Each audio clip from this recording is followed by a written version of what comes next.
How you doing, guys? My name is Antione Allen, the director of Life Too Short. You are here watching the Bennie Randall Show. It's the Bennie Randall Show. It's the Bennie Randall Show. It's the Bennie Randall Show. It's the Bennie Randall Show. Welcome to another edition of the Bennie Randall Show. I'm your host, Bennie Randall Jr., aka The Motivator. And this powerful show brings you conversations with today's stars and tomorrow's legends. So sit back, relax, and enjoy the ride. Come on. It's the Bennie Randall Show. It's the Bennie Randall Show. It's the Bennie Randall Show. It's the Bennie Randall Show.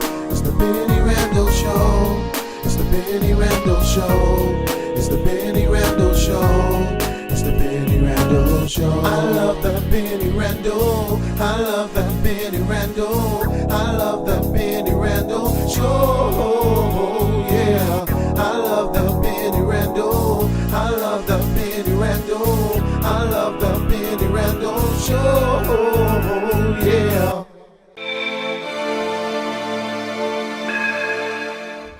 What is your plan for today?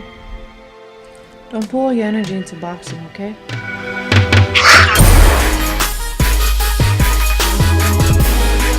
I'm going to the gym, working out, boxing, jabbing, left, right, left, right. Boxing is no place for a woman. You should be doing female stuff. Relax. I want you to breathe. Maybe now she'll understand when I say a woman is a woman, a man is a man. Why can't you accept me point blank? Because it's not right for a woman to be acting like a man. Yo, boxing in your blood. It's Good what at I it. always wanted to do.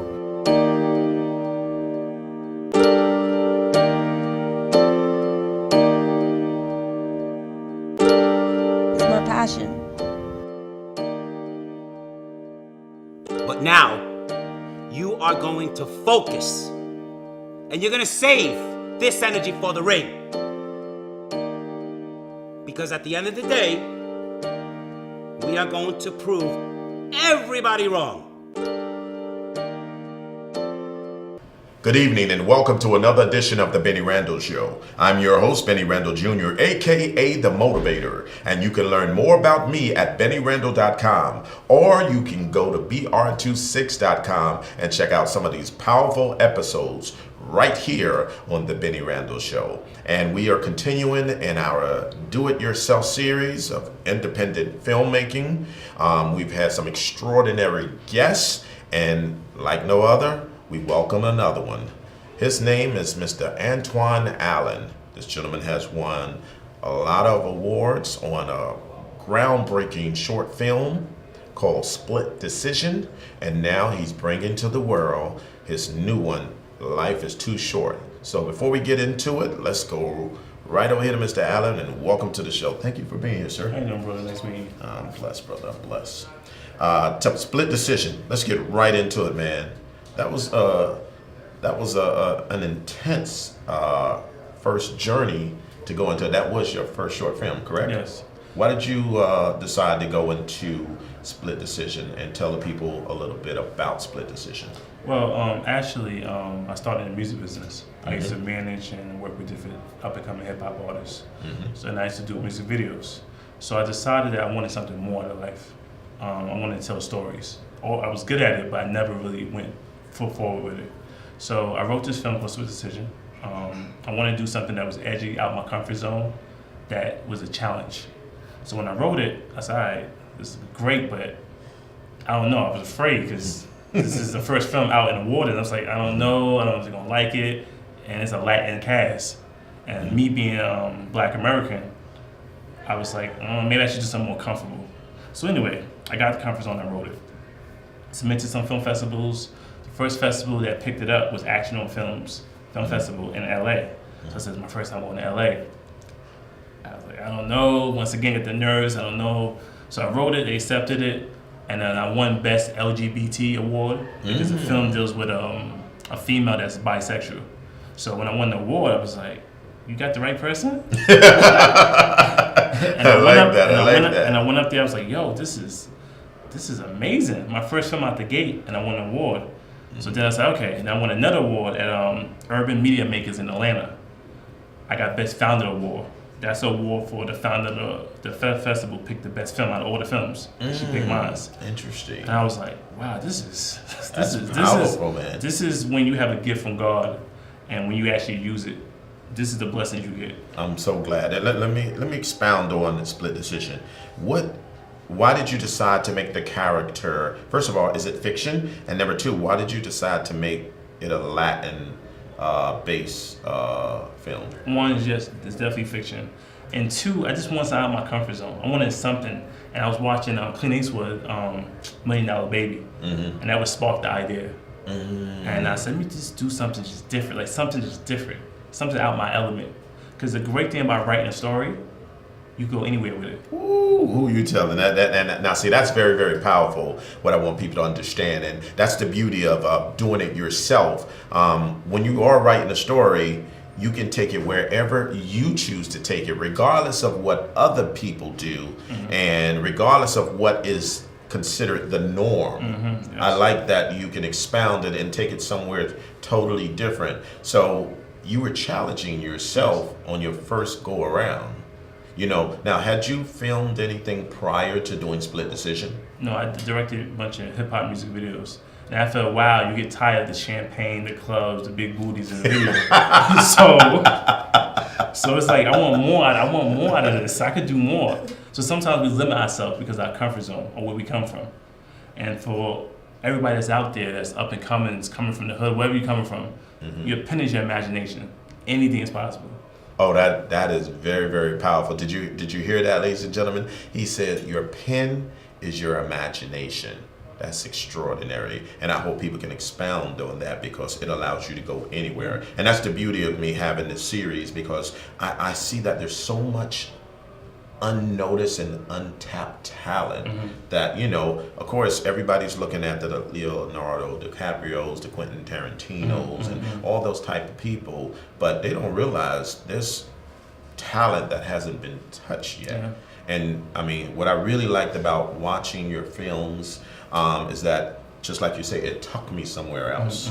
You know, we're gonna move into life is too short. But what I want to understand is, how did you decide to cast the people you did cast in Split Decision, and what paradigm did you use? Because you didn't have no major budget. You know, you probably used whatever you got. I mean, I'll let you speak on that, but you know, casting plays a very big part, but you seem to have gotten it right when it came to that particular film. Well, when it comes to doing films, period, the biggest thing people gotta realize, you gotta invest in yourself. No one's gonna invest in you unless you invest in yourself. So I took the money and invested in myself. The budget was $5,000. So I said, I need some actors. So it's this website, it's NewYorkCasting.com, tons of actors. And that's how I got most of my cast from. So I did a casting call, and I was like, let me get the right film. But the funny thing about it is, the original girl, Priscilla, that's in the film, she was an extra. The original girl, she couldn't do the film because her boyfriend didn't want her to kiss another guy. He was okay with her kissing another girl in the film. Oh my goodness. Yeah, so she had to get replaced. And that's basically how I cast everything. And after doing this film, I was like, yo, this is something I want to do. This is my calling. Because when you do film, you control it. You can't blame nobody, you can't say this, you control this. And it's an amazing film, and right now I'm in the works making it into a feature. I like how you said that, you know, you have to use what you got to get what you want. And what's I found extraordinary too is that story about the young lady, because I think a lot of times, Mr. Allen, in our journey to our dreams, there are going to be a lot of people in your way, and sometimes some of the closest people to you will prevent you from doing what you have to do and what your journey is. But it also gave an opportunity to somebody who was willing to take a risk, and it takes a risk. Now, let's talk about taking a risk and even doing a short film, because you know and I know 95% of the film business is about business and 5% show. Okay, and there's not a lot of money when you start out. You're going to spend a lot of money because everybody and their mama got something for you to purchase. You know what I mean? Talk about how you sustain yourself in the perseverance of taking the risk of even doing filmmaking, because before you even start, you got to get equipment. For me, coming from the music business, I knew about marketing, and I knew about the business. I have a track record of being successful in marketing a product. So once I invested $5,000 in it, I wasn't worried about getting that money back. So I got some amazing DP. Most of my crew came off Craigslist. My DP, my sound person came off Craigslist. And after that, I said, you know what? I want to make my money back.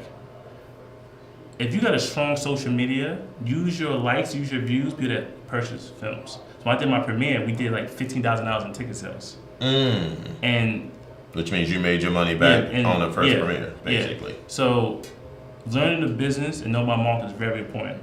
You can have the best product in the world, but if you don't know marketing, it's so oversaturated. Everybody's a filmmaker. It's like everybody's a rapper. But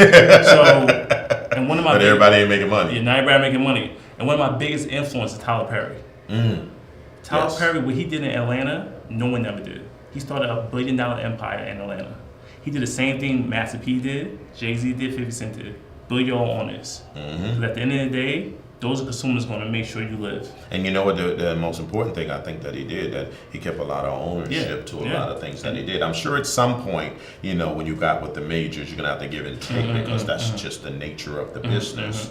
But I think ownership is important. And let's speak on that. That's a great transition to my next question. How important is keeping the rights to your product and being able to do what you want to do versus somebody giving you a dollar amount and saying, here's the money. Now here's what I want you to do. It's very important, especially for Black and Latinos. Because if you make desperate decisions and sign a contract, you don't realize the way the distribution deals are now, you ain't getting your budget back, especially if you got no names in your film. So you might get 10, 20,000 just to say, my film is in Netflix and iTunes. That's great, but distribution don't do marketing. So just because it's there don't mean anything. Which means you're going to have to actually do your own marketing to manifest the distribution where it actually makes sense. Because you can be on Netflix, but if nobody's watching it, they won't know. You know about how many people stream it, and you know the chump change that you do get from streaming. Yeah, it's nothing. So you'll never see it. Yeah. So ownership is very important. So everybody that's watching this, try to hold on. Because the more you hold on, the more you develop, the more power you have. It's a difference between sitting at a meeting and they tell you what you're going to give them than saying, no, what, it's negotiate. So know your value. And you're only capable of negotiating when you have some value. And when you have something that is valuable. Okay, and that's very, very important, and I'm glad that you touched on it. You are watching the Bennie Randall Show. We'll be right back after these messages. No, I don't know though. I'm scared. I mean, you're so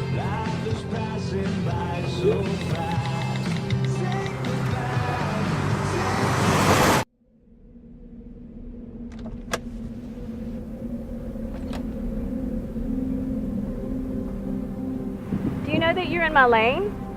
No, not at all. Are you not paying attention? Are you texting? I was just checking in with my mom. I was telling her that I thought we'd be home by 6. It's okay. There's enough time. Just pay attention. I'm not even halfway through my text. There's no way. I'm not even going to look up. My babies are in the car. You have to pay attention. It's just supposed to be a quick text. I'm so sorry.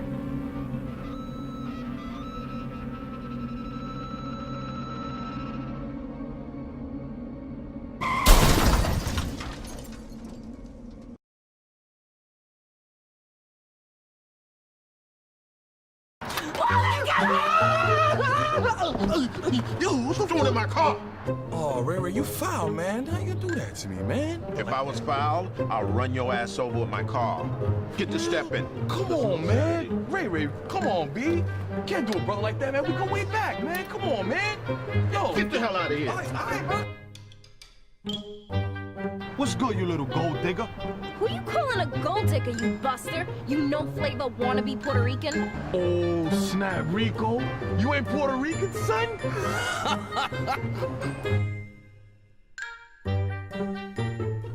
I'm going to cut off your balls and sell them off on eBay for $10 a ball.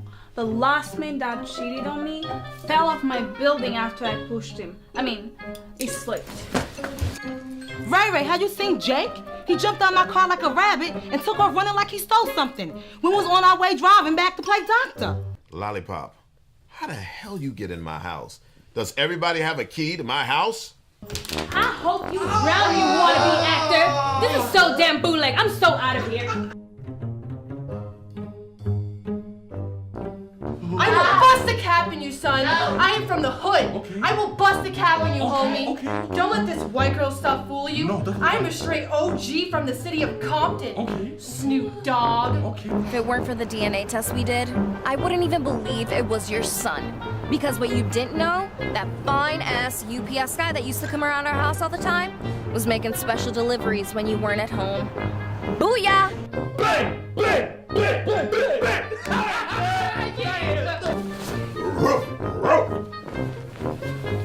Meow, meow.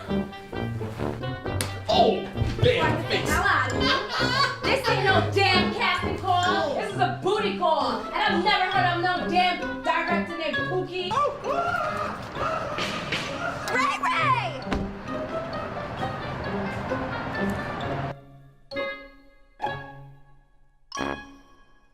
Damn, she's so fine. Welcome back. You are watching The Bennie Randall Show. And before we go any further, I want you guys to take a look at this trailer right here. Life is Too Short.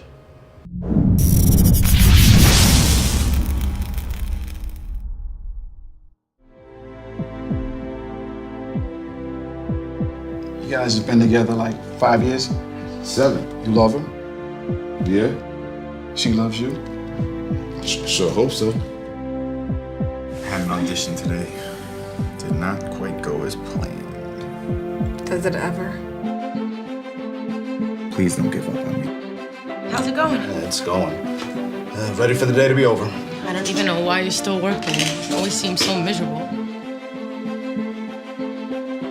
I'm gonna tell him. When? Eventually. Past 6 months. The best. You are required by law to tell any sexual partners about your condition. What if he finds me disgusting and he leaves me, huh? I'm tired of waiting for something around here to happen. You're probably not even good. Stop talking! You're such a coward.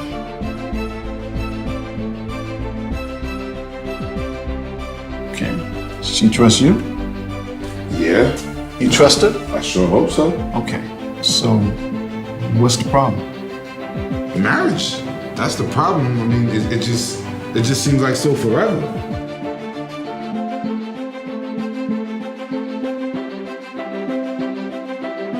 What would you do if you lost her? Wow, that's absolute, man. That movie looks really, really hot on the trailer right there. Tell my viewers a little bit about Life is Too Short. And, you know, I've had the pleasure of being able to see both, and I've had being able to see your growth. Tell me the transition from boxing to Life is Too Short. Well, when I came up with Life Too Short, I wanted to do something, again, out the box. I didn't want to do films that you'd be like, oh, he did that. Nah. When you write a pen, I always believe in going to the next level. So this film's about, sometimes in life, we either on one side or the other side. This is about having a balance, because no one's promised tomorrow. This is a film that tells the people in your life you love them more. Tell them that how much you care for them. Because sometimes we don't tell them love until the flowers, until the funerals are coming. Wow. So yeah, this film I wrote it. My co-writer Marcus C. Mosley, and we came up with this idea about what if that we live in our life, and it's about to end, we don't even know it. And, very powerful. And I think sometimes, even myself, before I got into the film business, I was living a life I hated. I had a job I hated. I was basically living to die. So sometimes we have that, we go to work every day, we hate our job. But really, you gotta look in the mirror, because it's up to you to change your life. Oh, that is very, very powerful, man. And, you know, haven't seen the movie, I'm not gonna be a spoiler here, so I'm gonna just tell you that it is worth going seeing. So I know it's running through the gamut of the festivals at this moment. But what I would like to share is that, you know, you have 5 different stories going on there. Why did you decide to do that? Because that took some very intensive writing, man, to make them all come together. And all I can tell you, ladies and gentlemen, this is a really great movie. Like, you know, I'm the type of person, before I interview people, I like to see what they did and whatever. And sometimes I end up just skimming through it because it doesn't catch me, just so I can know enough. But I actually sat down, I got some popcorn, I got some iced tea, and I got back and I sit back and I watched this. And this was, I mean, honestly, it was almost like I was in the theater. And I can tell you it's an extraordinary film. What made you decide to go so deep in so many different ways, you know, without telling them everything? But what made you take that? Because Split Decision went one way, you know where it's going, got me at the end. You ain't gonna know what that is until you go. You can watch Split Decision on YouTube, is that correct? Actually, if you Google Split Decision short film, it's on Vimeo right now. Okay, cool. Explain to me, Life is Too Short. What made you decide to go so many different avenues? When you do your first feature film, after you do your short film, that's your calling card. So now your feature film is like, okay, you did that. That's cute. It's what you did. So he say that's cute. Yeah, so, yeah, that's nice, little guy. Yeah, that's nice. So the feature film, I said, you know what? When I was writing this film, Life is Short is so many stories. So I didn't want to focus on one story. When I did this film, when you come to see this, it's like a buffet. Everybody get their flavor. Everybody get their taste. So in the trailer, when you just watch, you notice everybody can relate to each story. We all going through our own struggles in life, and we just trying to get there. So that's why I went there. And with this film, I had a little bigger budget. I got the best actors I could find, and I made it happen. I'm so proud of it because doing your first feature film is hard. Especially... How long did it take you to do this feature film? It took me a year to write it, and maybe a year to get the funding up.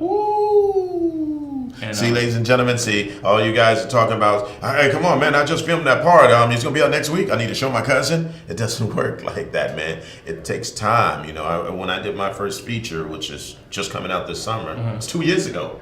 You see what I mean? It took 2 years to even get it to this point where it's coming out this summer. So I understand the journey, and I want you to elaborate a little bit more on, one, being the patience it takes and the focus it takes to keep everybody excited about doing this project over such a long period of time. Well, me and my writer, we took the year to write it because the dialogue, when y'all watch the film, the dialogue is very tight. And the funding, most of the money came from me and the rest came from my investors, whatever. But everybody loved the story, and they knew that for me as a director, since they know my track record, they knew that they was gonna be part of certain greatness. When you have a film and you got a whole bunch of people working with you, you're the leader of this chip. So if you're lacking, they're gonna be lacking. They're all about the energy. So everybody stuck together because they knew that once the film was done, it's gonna be great. That's very, very powerful, man. Woo! Look, I love that. You don't mind staying a little bit longer. I know you get a little bit late. We're gonna be right back. You are watching the Bennie Randall Show. I'm your host, Bennie Randall Jr., aka The Motivator, and we're here with Mr. Antione Allen, the director and executive producer of Split Decision and Life is Too Short. We'll be right back after these messages.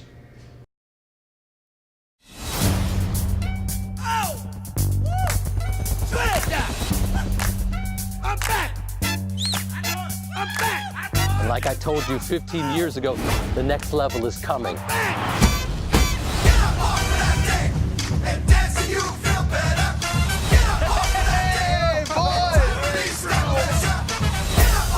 We'll be right back. Nobody leave. Except you. You could go.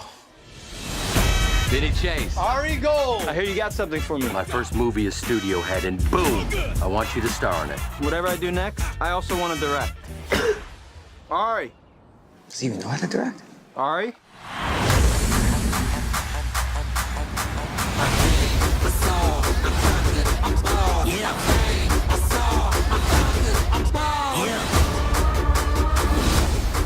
Holy. What? Ronda Rousey, the fighter. I love her. We know each other. You remember me? Didn't she used to be really fat? If this movie tanks, Vince will not come back from this. Neither will I, and neither will you. This could get ugly. Trust me, it's all good. Oh my God. Doctor says she's gonna pop any second. What's wrong? We got a sex tape. Oh, God. I'm getting married. Oh, God. We need more money. Bye. Oh, God. I gave you $100 million. You agreed to not go over. Because you said I couldn't direct unless we agreed. It's like when a girl asks if you want to bang her hot sister. Of course you say no. Neither of you really believes you mean it, though. What is he doing here?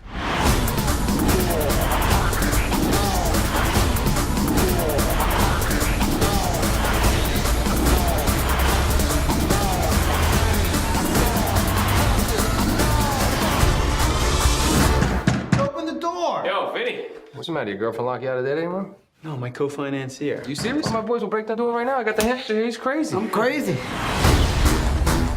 Take me for a round. I last 30 seconds. You let me take you out on a date. Last 60 seconds, I'll let you. How much time? 3 seconds. I just wanted to take you to dinner.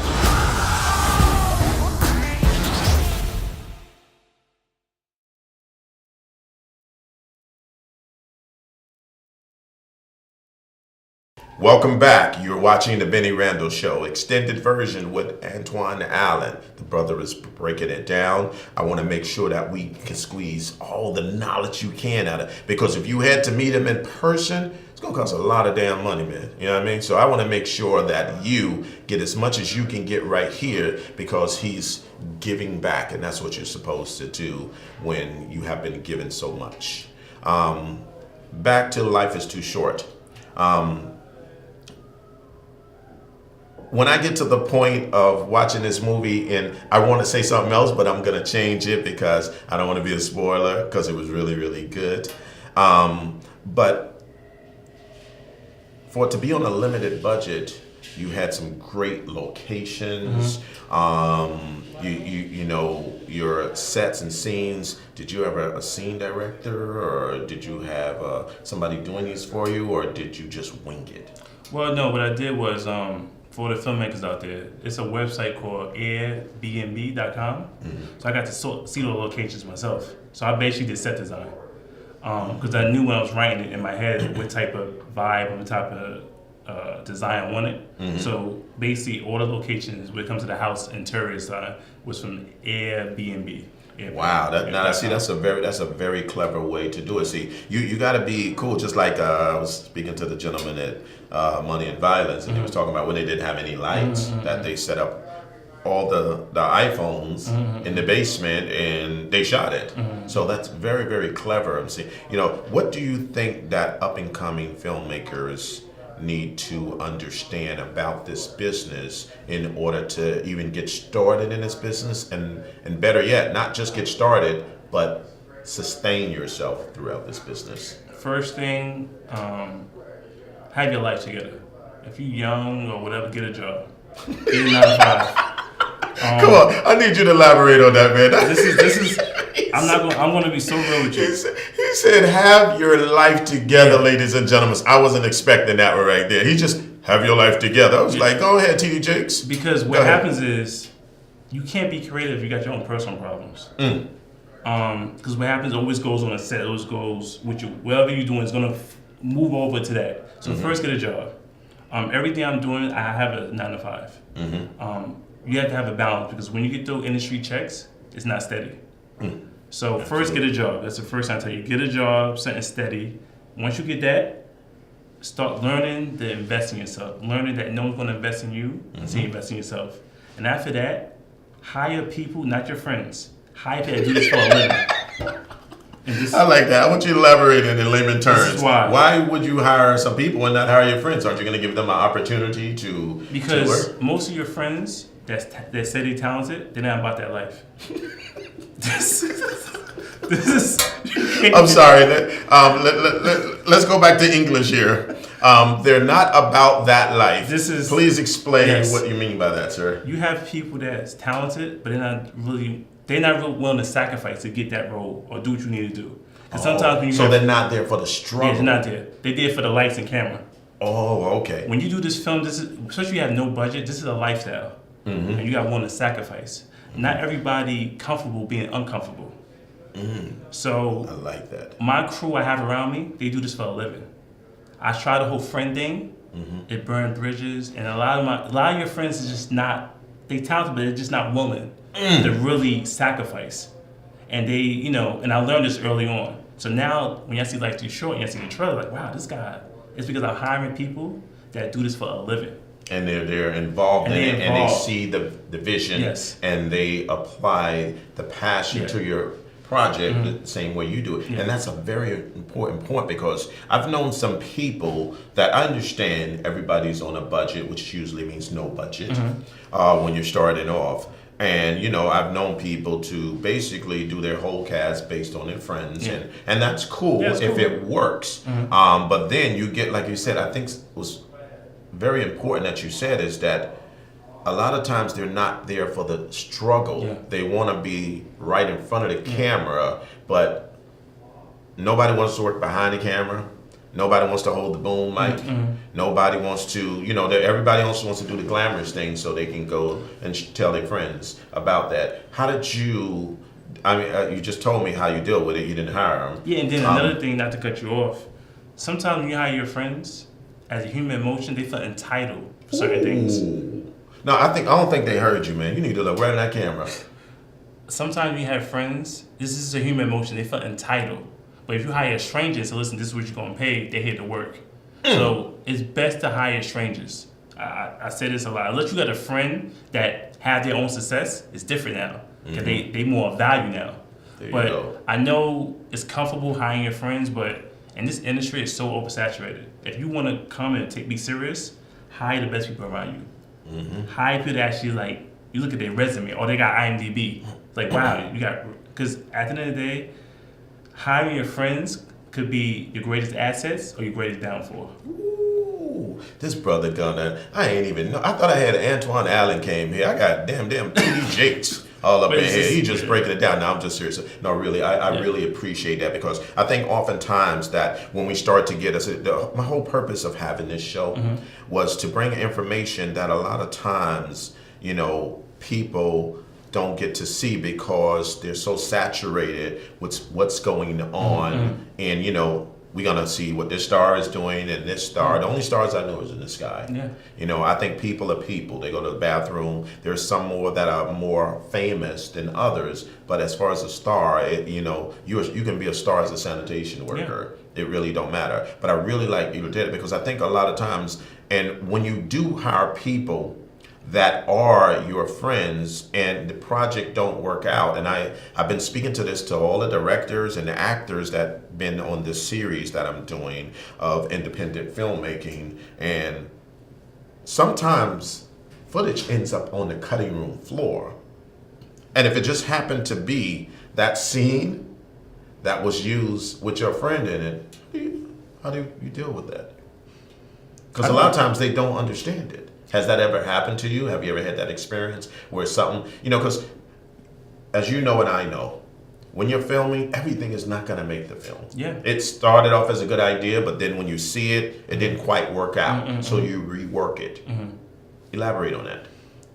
When I did my first video and I hired some friends, it was the worst decision I made. Because sometimes you're starting off. I know my value. I know how far I could go, but they don't see it. They know me as the friend, the kid, and they just don't. It's just a human nature, just the way they think. So I learned that, one, don't hire them unless they have a resume. At the end of the day, this is, when you build a company, you're not gonna hire your friends and family. You're gonna hire people who do the best for the job. You got that right. And sometimes we give people titles that's not even deserve it. My friend's an A&R, my friend's CEO.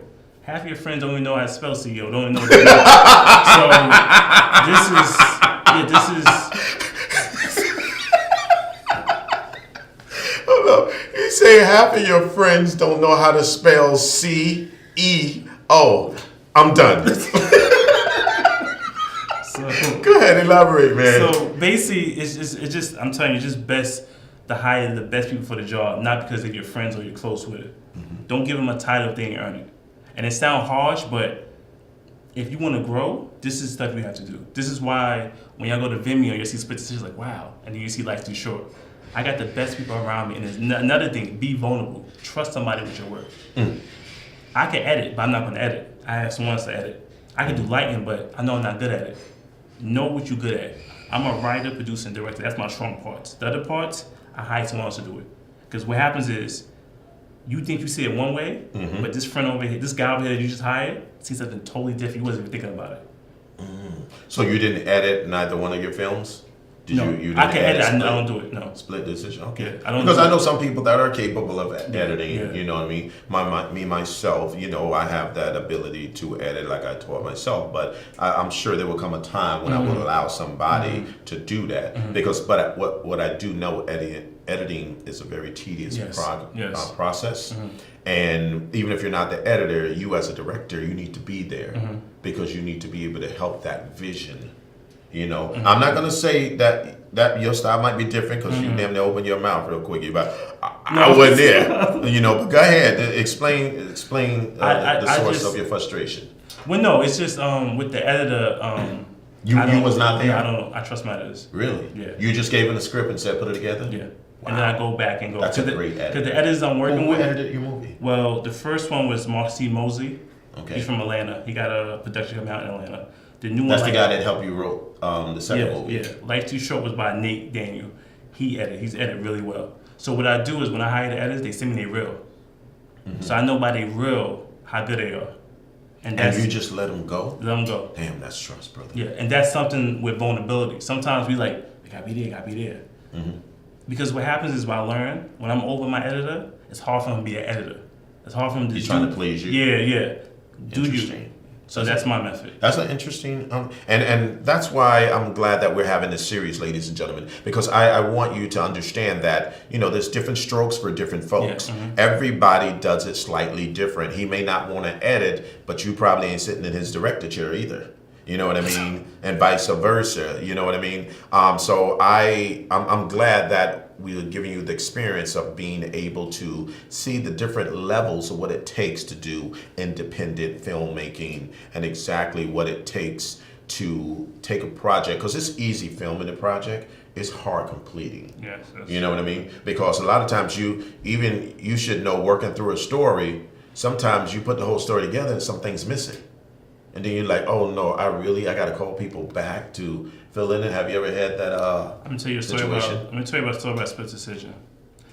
When you go through those bumps, explain to my audience what a bump is. When you're working on something so hard and something happened, you're like, damn, what's going on? That's the universe telling you that you really want this. Let me do this your way. Say how you handle it. So split decision. I had an editor. I'm not gonna say his name. I said edit for me. I trust him. It was a friend. I didn't like the edit. He did 10 edits. I didn't like that at all. And this is the whole friend thing. So I said, listen, give me the footage back. But me trusting him, I gave him the last hard drive. Whoa. You mean that wasn't a copy? No. That's unheard of. Yeah. So it was a friend, and this is the friend emotion. So I gave it to him. After I told him that, I want this stuff back because I didn't like the edit, it's mysterious deleted. Whoa. So that was called payback. Yeah, so I didn't have no footage. My DP at the time, he said, listen, it was a few months ago, I don't have it no more. So I prayed. Wow. I prayed a lot.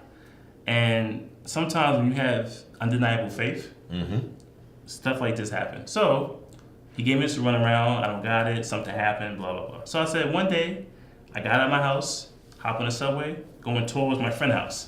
The one who had the footage? Yeah, the one that deleted. Oh, I want to get some rage out. So, tell you a true story, can't make this up. Before you do it, we're not going to incriminate you, right? No. All right, cool. So I get to this happened at Undeniable Faith. I'm maybe like 2 blocks from the house. I get a phone call from my editor, my DP. Yo, I got the footage. You got the footage. When you use a Red camera, I use Red. Red have a software called Red Undead. If you don't film too much over it, they actually save the footage. Ooh. So he had 85% of footage. That was the Lord telling me, we got you. Wow, that's and you didn't even know that, huh? I didn't know this because my first time using a Red camera, I didn't know this. Wow. And Red camera is what if you don't understand, ladies and gentlemen, that's a very high-end digital camera. It's one that most people wish they could own. Yeah. And a lot of people rent it, but I mean, it's very, very pricey. So you just taught me something I didn't know because there ain't too many other cameras that do. In fact, I don't know any other cameras that do that in the price range we might be paying for a camera. Yeah. You know what I mean? So you didn't even know that it had like a backup storage footage. That's basically what it was. Yeah, I didn't know that. It was like it was there, but it wasn't gone. Yeah, it was like DNA. It was still there. because the DP didn't have a lot of projects going on through the months. So it's like 85% still. So in other words, had he continued to film, he would have erased over it. DNA would have been done. So that was your blessing. Yeah, it was a blessing. So that was it. And ladies and gentlemen, like I always tell you, in every lesson, there's a blessing. And in every blessing, there's a lesson. So a lot of times, the universe challenged his faith. And you see that even when people are trying to do you wrong, even when people are trying to kill your dreams, you know, no weapon form will prosper as long as you got God on your side. And that I'm a witness to. Amen. Oh man, this is very, very powerful, man. I love interviews like this, man. Let us move on. Tell me the most priceless lessons that you learned doing it yourself. And would you have changed anything about the way the process worked out at this moment? No. No, because it made me stronger. It made me know my value more. Sometimes we need to be tested in life with anything. If you're trying to be a doctor, you're trying to go to college, those life lessons that test you, that point at you like, it's like, yo, what's going on? Why am I you need those because they form you to the person you are to make you more stronger. So, no, I would go do everything. And doing it yourself, it just basically teach you that, one, it shows you character. Mm-hmm. Two, it shows you that you are worthy. You could do this. And it also shows you that when you're around other people that whatever you're going through, it makes you a great troubleshooter. It makes you be in situations like, I got that. You're so used to it, you're comfortable. Wow. That's very, very powerful, ladies and gentlemen. You are watching The Bennie Randall Show. We'll be right back after this messages.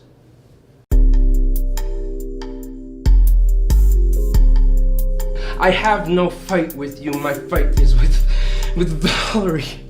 I'm just so damn confused.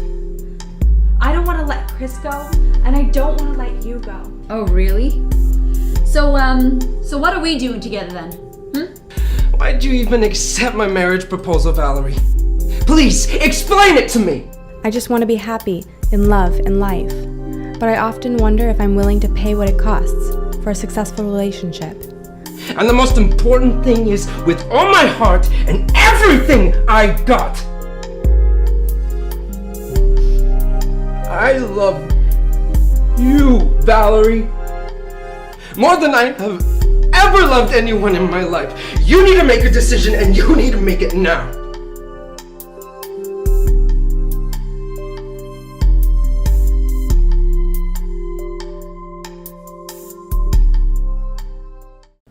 Welcome back. We're in the last stretch of this very powerful interview, extended interview with Mr. Antione Allen, the executive producer and director of Split Decision and Life is Too Short. Right here on the Bennie Randall Show, you heard it first. You hear me? This brother is doing some amazing things. And outside of that, I hope that you understand of how much he's giving of himself. A lot of times people like to suppress information thinking that, hey, I'm not going to tell nobody because I want to do it for myself and I'm not going to do it. But you got to understand, you can't receive anything if you show up with closed hands. You got to be open. You got to give of yourself. And when you give of yourself, you will notice that it all comes back to you, ladies and gentlemen. And that's what Mr. Antione Allen is doing at this time. He's given of himself. That's what I do with the Bennie Randall Show. I try to bring you information from people that may not have access to some of these programs that give you 5 minutes to yell and scream about your movie, but never dives into the man behind the project, the woman behind the project. And that's what I find that is very important. I think you got to understand that there is something much bigger going on than what you see in their projects. They've got a story to tell, they got lessons to share, and they are giving of themselves, so much so that they are willing to put their money where their mouth is. Okay? Back to Mr. Antione Allen. Life is too short. Let me tell you, brother, you were dropping it like it's hot, as the young kids say. You dropping these nuggets. Let me ask you something. Now, when it came to putting your whole production together, did you rent your cameras or did you buy your cameras? Me personally, I bought everything because I'm into ownership. You know, if I'm gonna wear socks, I want to buy it. You know what I mean? How did that work out for you? Well, what I do is, for Life's Too Short, my DP, Ari Jacob, I like to hire people that have their own equipment. So it's more about rental and more about insurance.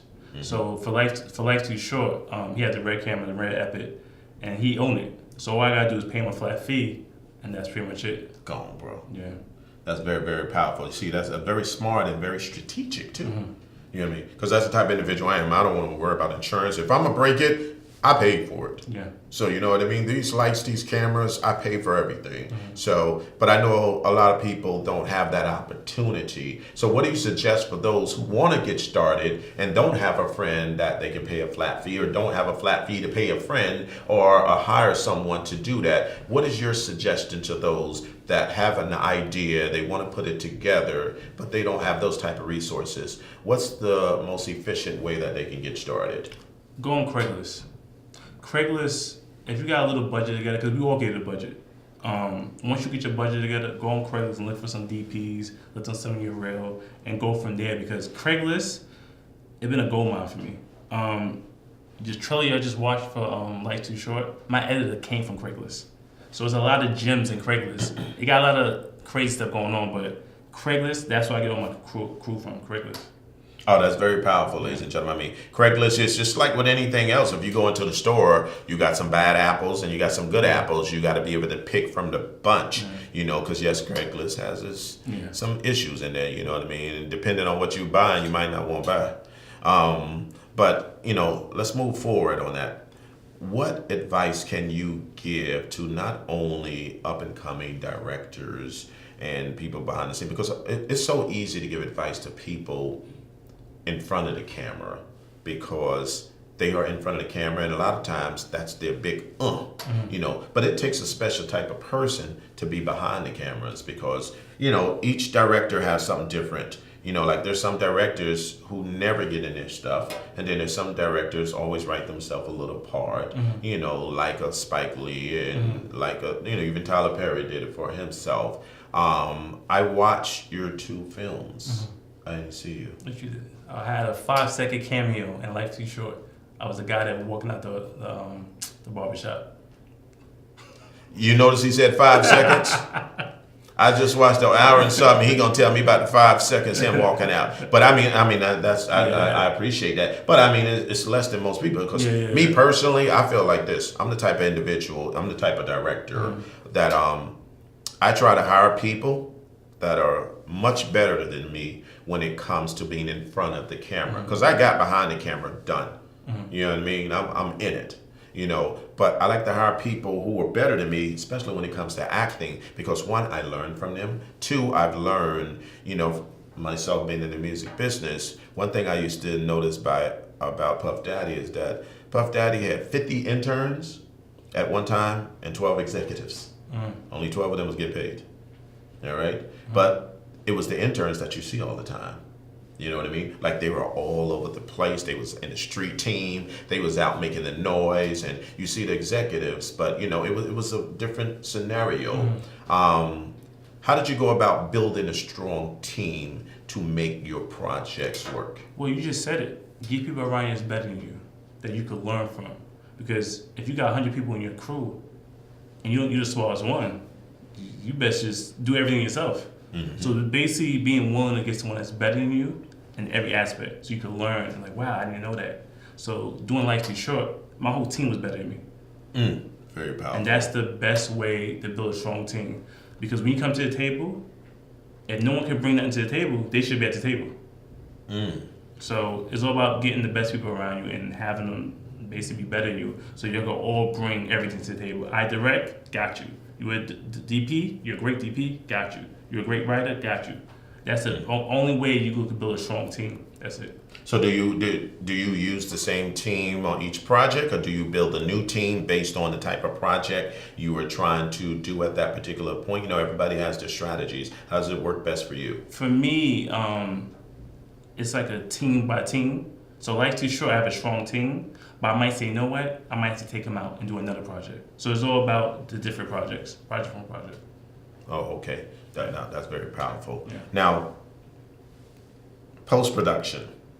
Everybody knows what it takes to film, and honestly, I think filming is the easiest part. You know what I mean? I agree with you. You get, especially when you got actors who know their lines. Because that saves you tons of time.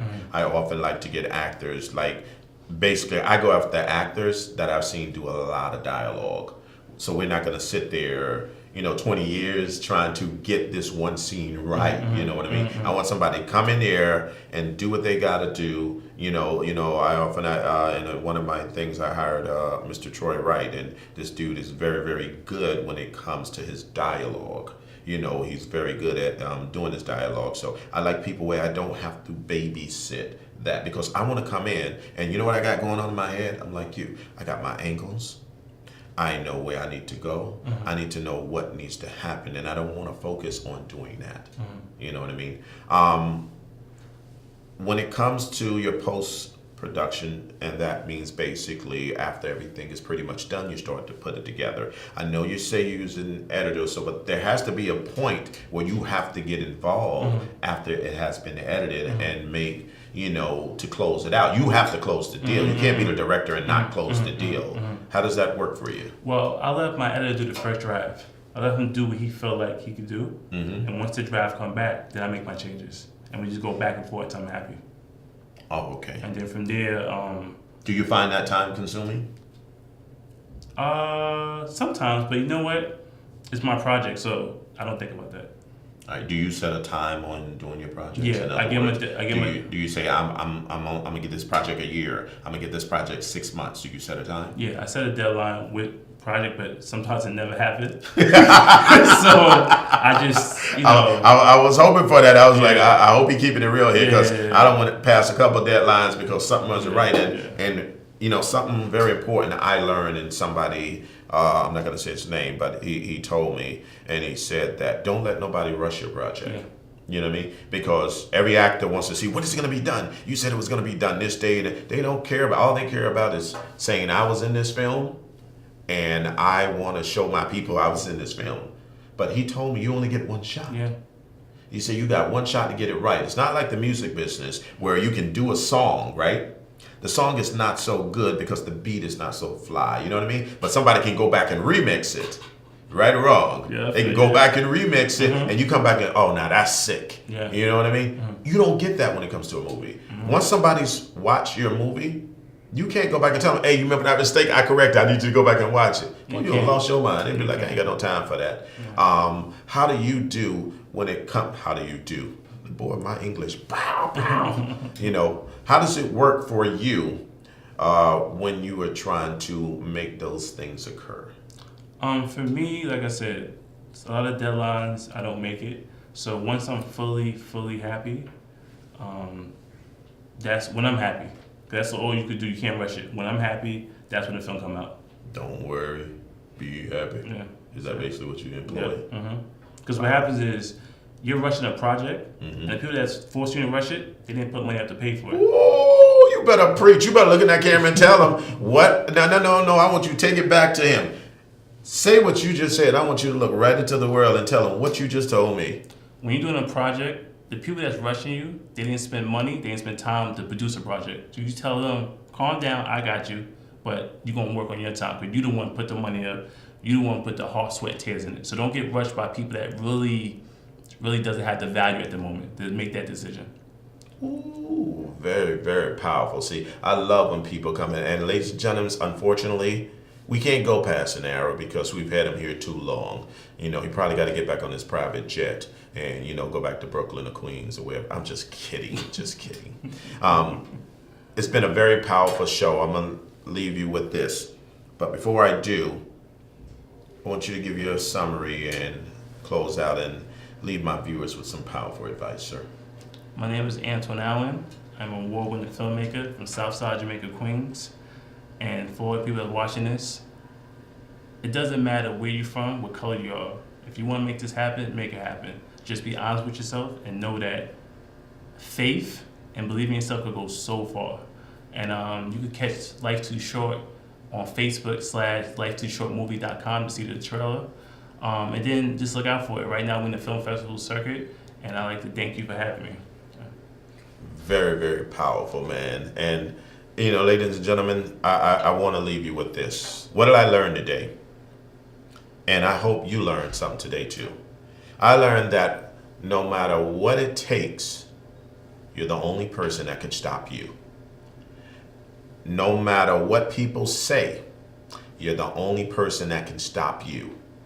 No matter what people try to do, you're the only person that can stop you. And as long as you got that faith, things will work themselves out, as you heard in his story, how it worked out with that footage. And today you have this award-winning short film. You know why? Because it was written. It was meant to happen. And there was nothing gonna get in the way. All it took is him to stay focused. Now, if he didn't have the faith he needed, he may never gotten to that point where he was able to discover that he was able to get 80-something% back of that footage and then finish off this project. I'm sure that person over there, whomever that person was, were hoping that they deaded the project, basically, because they couldn't be a part of it. And that's okay, because honestly, ladies and gentlemen, you need haters. You know why? Because they make you stronger, they keep you focused, and they teach you about being distracted and how not to be distracted. And I hope with this series of independent filmmakers that I have put together here, I hope that you learn something from these gentlemen. I want you to go out in social media and look up Mr. Antione Allen on Facebook, Google him. Life is Too Short, Split Decision, short film. And show them love, like their page, tell them how you enjoyed this interview. And I hope you can use this as a reference. That's what I wanted with Bennie Randall's show. I want it to be a reference to your future.